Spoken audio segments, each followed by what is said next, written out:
We provide you the platform to turn your dreams into reality. Give wings to your aspirations with KR Mangalam University. America और Iran के बीच में एक बार फिर से cease fire के संकेत मिलने लगे हैं और ये संकेत भारत के लिए खुशखबरी भी ला सकते हैं, क्योंकि पेट्रोल और डीजल की कीमतों में गिरावट देखी जा सकती है।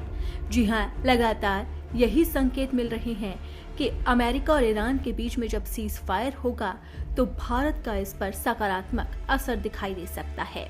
फिलहाल तो अभी सीज फायर के संकेत से कच्चे तेल की कीमतों में गिरावट आई है, जिसके बाद सवाल उठ रहे हैं कि क्या पेट्रोल और डीजल की कीमतों में गिरावट आएगी, क्या लोगों को महंगाई से राहत मिलेगी।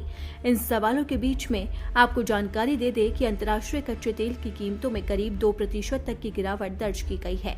ये गिरावट 28 फरवरी से शुरू हुए संघर्ष के खत्म होने की उम्मीदों की वजह से आई है। ब्रेंट क्रूड फ्यूचर्स $97.99 प्रति बैरल पर ट्रेड कर रहा था, जो शुरुआती कारोबार में दिन के निचले स्तर पर पहुंच गया और इसमें 1% से ज्यादा की गिरावट देखी गई।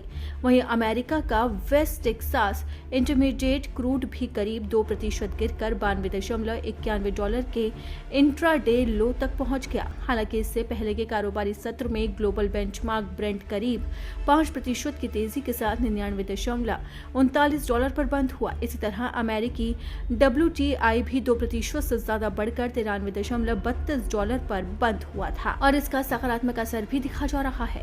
ट्रेडर्स को उस समय राहत मिली जब अमेरिकी राष्ट्रपति डोनाल्ड ट्रंप ने इजराइल और लेबनान के बीच में 10 दिनों के युद्ध विराम की घोषणा की। उन्होंने कहा कि तेहरान ने 20 साल से ज्यादा समय तक परमाणु हथियार नहीं रखने का प्रस्ताव दिया है। Social media platform truth social पर डोनाल्ड ट्रंप ने कहा कि मुझे उम्मीद है कि हिजबुल्लाह इस अहम समय में समझदारी दिखाएगा। अगर ऐसा होता है तो ये उनके लिए बड़ा मौका होगा। अब और हिंसा नहीं, हमें आखिर शांति चाहिए। मीडिया से बातचीत में उन्होंने कहा कि हम देखेंगे कि आगे क्या होता है, लेकिन मुझे लगता है कि हम ईरान के साथ समझौते के काफी करीब हैं। और जैसे ही डोनाल्ड ट्रंप ने यह ऐलान किया, वैसे ही बाजार झूम उठा और इसी के साथ ही कच्चे तेल की कीमतों में भी भारी गिरावट दर्ज की गई और उसके बाद ही अब संकेत मिल रहे हैं कि भारत में पेट्रोल और डीजल के दाम भी गिर सकते हैं। आपको बता दें कि जब कच्चे तेल की कीमतें आसमान पर छू रही थी, तब भी भारत में पेट्रोल और डीजल के दामों को नहीं बढ़ाया गया था। हालांकि अब राहत के संकेत जरूर मिल रहे हैं। तो अब ऐसे में देखना होगा कि क्या वाकई में अमेरिका और ईरान के बीच में सीज फायर हो पाता है। क्या अमेरिका ईरान की शर्तों को मानता है या फिर ईरान अमेरिका की बातों को समझता है। और अगर ये सीज फायर होता है तो इसका भारत पर क्या असर होगा। क्या वाकई में भारत की जनता को महंगाई से राहत मिलेगी। क्या पेट्रोल और डीजल की कीमतों में फिर से गिरावट आएगी। ये देखना वाकई में दिलचस्प होगा।